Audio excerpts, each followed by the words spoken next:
This movie shows what happens when a 70-year-old retiree enters the fast-moving business world. Ben, with plenty of free time, joins a fashion company led by Jules, a young CEO under immense pressure. Initially, Ben feels out of place, but his wisdom and kindness soon shine. Can this unlikely pair help each other find harmony between work, family, and happiness? We'll find out. Don't forget to subscribe to the channel. This movie is about a 70-year-old retiree, Ben, who's lost his wife and is restless with too much free time on his hands. Searching for purpose, Ben stumbles across an unusual opportunity: a senior citizen internship program at an online clothing retailer called About the Fit. Eager for a new experience, Ben applies with a video CV that impresses the team, leading to an interview where his enthusiasm and desire to keep learning stand out. Despite being told he's overqualified, Ben lands the position. The CEO of About the Fit, Jules Ostin, is a strong-driven, young entrepreneur who built the company from scratch in just 18 months. She's constantly juggling meetings, phone calls, and zipping through the office on her bike, leaving little time to connect with her family or enjoy the success she's worked hard to achieve. When Ben is assigned to be Jules's intern, she's less than thrilled. She had completely forgotten about the senior internship program. She feels hesitant and worries that Ben's age and old-school ways will only slow her down. She reluctantly agrees to keep him for at least 6 weeks, unsure how to handle this unconventional situation. On his first day, Ben arrives at the office determined to make a positive impression. He quickly meets fellow interns Doris and Davis, all from different walks of life, but united by their passion for fashion. Ben's simple desk setup, a pen, notebook, and watch, stands in stark contrast to the tech-laden workspace of his younger peers. However, despite his initial worries about fitting in, Ben wins over his colleagues with his friendly demeanor and willingness to adapt. He also learned that he had to meet Jules at 3:55 p.m. sharp. Becky, her assistant, warned him that Jules was very busy and had another meeting at 4 p.m.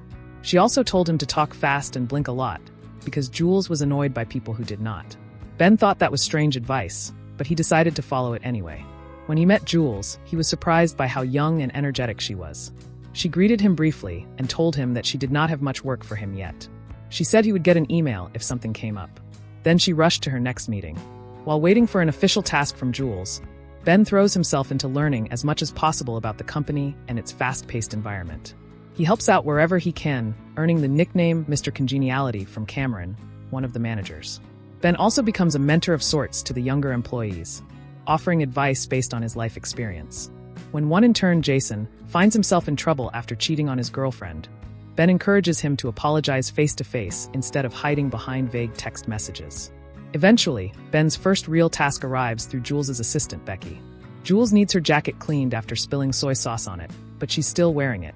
Tasked with retrieving the jacket, Ben approaches Jules's office and overhears her discussing the possibility of a new CEO being brought in to help manage the company. The investors want a more seasoned leader, which frustrates Jules, but she reluctantly agrees to consider it. Ben feels for Jules and becomes more determined to be helpful in any way he can. As Ben's presence in the office grows, so does his bond with the staff.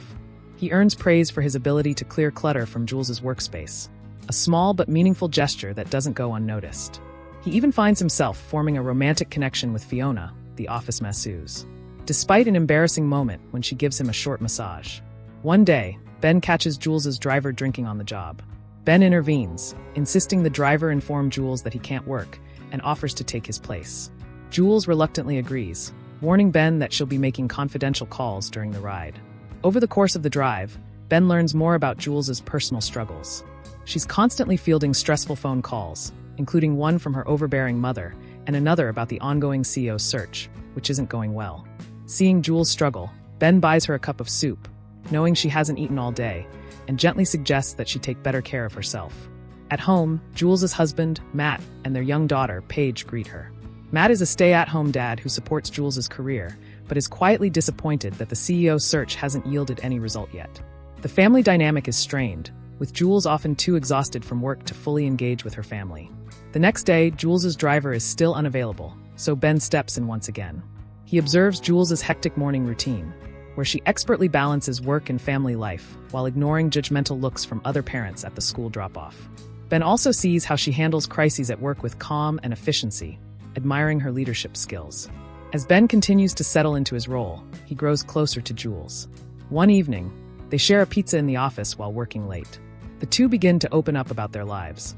Ben tells Jules about his past job in the same building, back when phone books were still relevant. They laugh together, and Jules helps Ben set up a Facebook account, deepening their connection.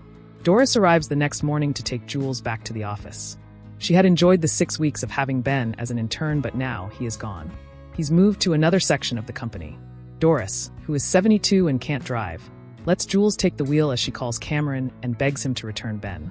She misses his calming influence and his competence. She tracks him down at a coffee shop, where he is getting coffee for his new coworkers. She grabs some cups, apologizes to him, and asks him to come back to her side. Ben's growing influence is not lost on the staff, with Becky, in particular, feeling threatened by his expertise. However, Ben reassures her that he's not there to compete but to help. Ben quickly proved his worth to Jules, offering insightful advice and drawing from his vast experience. Jules began to rely on him more and more, which surprised Cameron. Ben also acknowledged Becky's contributions in education, encouraging Jules to recognize her as well. Meanwhile, Davis, who needed to move out of his parents' house, announced his plan to stay with his cousin in Philadelphia. Realizing how difficult the commute would be, Ben invited Davis to live with him, which amazed Davis, especially Ben's impressive house and his collection of handkerchiefs, which Ben insisted were an essential for any gentleman. The following morning, Jules was excited about her upcoming trip to San Francisco for a meeting with a prominent CEO. She asked her husband, Matt, if he wanted to join her, but he declined, explaining that he needed to stay for Paige's school activities. Although Jules understood, she felt guilty for leaving them. On her way to work, Jules encountered a crisis with a client who was upset and demanding. Feeling overwhelmed, she checked her phone and saw a missed call from her mother. Listening to her mother's voicemail, filled with criticism, Jules snapped. In frustration, she sent an angry email to Matt, but accidentally sent it to her mother instead. Panicked, she turned to her workers for help. Ben, along with Jason, Davis, and Lewis, went to her mother's house to delete the email from her laptop before she returned home. After facing several challenges, they succeeded just in time. That evening, Jules treated them to drinks as a thank you. She realized how funny and intelligent they were and ended up enjoying the evening. However, she drank too much and ended up vomiting in a trash can. Meanwhile, Ben and Fiona's relationship blossomed, and their first date at a funeral surprisingly turned out well. The next day, Ben picked up Jules for work and noticed Matt was acting off. He saw Paige upset about going to a party with a sitter, so he offered to take her. While returning home, Ben saw Matt with another woman, which left him feeling angry. Later, he confronted Matt indirectly, asking about how he felt about the new CEO, but Matt avoided the question. Ben returned to work, where Jules and his other colleagues noticed he didn't look well, but he brushed it off. During their flight to San Francisco, Jules sensed something was wrong with Ben. He eventually confessed that, despite his tough exterior, he was a softie at heart. That night, after a fire alarm went off, Jules invited Ben into her room, where she revealed that she had discovered Matt's infidelity. Ben confirmed he had seen Matt with another woman and comforted Jules, assuring her it wasn't her fault. He advised her to hire a CEO only if she truly wanted to and reminded her that she could have both a successful career and a fulfilling marriage. The next day, Jules had an extensive meeting with the CEO. She was impressed by his vision and, without hesitation, offered him the job. Jules believed this decision would benefit both her career and her marriage. She shared the news with Ben, who congratulated her. Later, at home, she told Matt about her choice, expecting him to be pleased. However, Matt seemed confused and asked who she meant by us. Jules clarified that she meant their relationship, not her company, and felt a deep sadness as she realized she was sacrificing her dream. That night, she cried in the bathtub, questioning if she had made a mistake. The next morning, Jules went to visit Ben to thank him for his constant support. She was surprised to see Davis and Fiona at Ben's house, looking quite comfortable together. Jules smiled, happy for them, and shared that she still felt confident in her decision. Ben, however, reminded her of her passion for her business and how hard she had worked to build it. He asked her how giving up her company would resolve Matt's affair and suggested that she had come to him because she wanted to be talked out of it. Ben told her he was her best friend and only wanted her to be happy. Back at her office, Jules noticed a bouquet of flowers from the CEO with a note expressing his excitement about working with her. She also received a thank you card from a bridesmaid whose dress Jules had fixed earlier, along with some wedding photos. Feeling proud and joyful, Jules realized how much she loved her company and that she wasn't ready to give it up. She asked Becky to inform the CEO that she had changed her mind. Just as she was about to hang up, Matt entered and told Jules he appreciated her hiring the CEO for his sake, but didn't want her to sacrifice her happiness for him. He admitted to the affair, but said it was over and that he wanted to work on their marriage. Jules revealed that she had known about the affair and was glad it had ended. They embraced and promised to be better partners. At the end of the movie, Jules met Ben, who was doing Tai Chi in the park. He invited her to join, saying it would help her relax. Jules accepted, finding a sense of peace and happiness. If you enjoyed this recap, please subscribe and like this video for more recaps. Thanks for watching.